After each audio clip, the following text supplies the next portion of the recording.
एक इंसान, एक इच्छाधारी नागिन और एक वादा। देखिए कैसे एक नेकी ने बदल दी रोहन की किस्मत।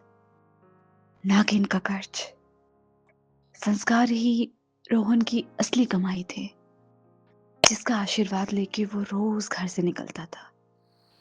उस दिन जंगल का रास्ता कुछ ज्यादा ही सुनसान और डरावना लग रहा था। तभी हवाओं के बीच एक दर्दनाक चीख सुनाई दी। आवाज में इतना दर्द था कि रोहन के कदम खुद ब खुद उस तरफ मुड़ गए। वहां एक विशाल नाग इंसानी जाल में बुरी तरीके से फंसा तड़प रहा था। मौत को सामने देखकर रोहन कांप उठा। लगा कि अभी भाग जाऊं। तभी नाग की आंखों में उसे अजीब सी बेबसी दिखाई दी। डर बड़ा था, लेकिन रोहन की इंसानियत उस डर से भी बड़ी थी। जान हथेली पर रखकर उसने उस मौत के फंदे को काट दिया। नाग आजाद हो गया, मगर जख्म इतने गहरे थे कि वो हिल भी नहीं पा रहा था।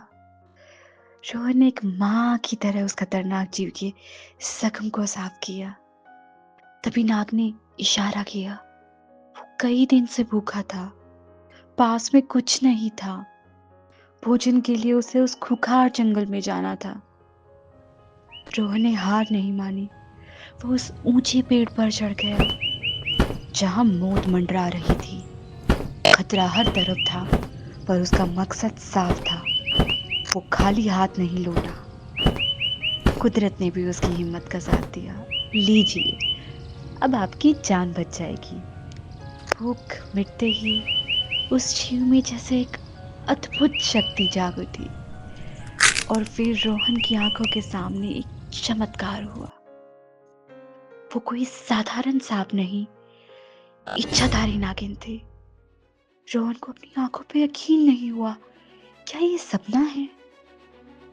नागिन बोली, डरो मत रोहन, तुमने मेरी जान बचाई है। तुमने मेरे लिए अपनी जान जोखिम में डाली है। ऐसा तो कोई अपना ही कर सकता है।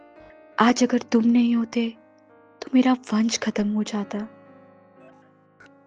रोहन बोला, मैंने तो बस अपना फर्ज निभाया है देवी। मेरा फर्ज अभी बाकी है। मेरे साथ आओ भाई। वो उसे जंगल के उस हिस्से में लेकर गई जहाँ इंसान जाना तो दूर, सोच भी नहीं सकता।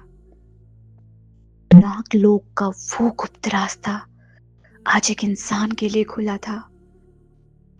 माँ को सही सलामत देख के बच्चे खुशी से झूम उठे। तुमने मुझे नया जीवन दिया है। ये छोटा सा तोहफा तुम्हारे लिए। जैसे ही संदूक खुला, रोहन की आंखें फटी की फटी रह गई। रोहन ने उसे मना कर दिया। नेकी का कोई मोल नहीं होता देवी। ये कीमत नहीं, एक बहन का शगुन है। इसे ठुकराना मत। नागवंश ने भी अपने रक्षक का आभार जताया। रोहन भारी मन, भारी संदूक लेकर उस जादू की दुनिया से बाहर आया। घर आकर जब संदूक को धीरे से खोला तो हमेशा के लिए उसकी गरीबी भाग गई।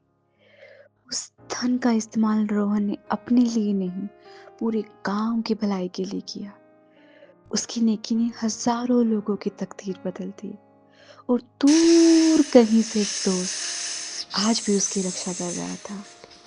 किसी ने सच ही कहा है, कर भला तो हो भला। अगर रोहन की ईमानदारी ने आप लोगों का दिल जीता है तो इसे लाइक जरूर करें। ऐसी ही जादू की कहानियों के लिए सब्सक्राइब करें। और दोस्तों, आपको मेरी कहानियाँ बहुत पसंद आ रही हैं।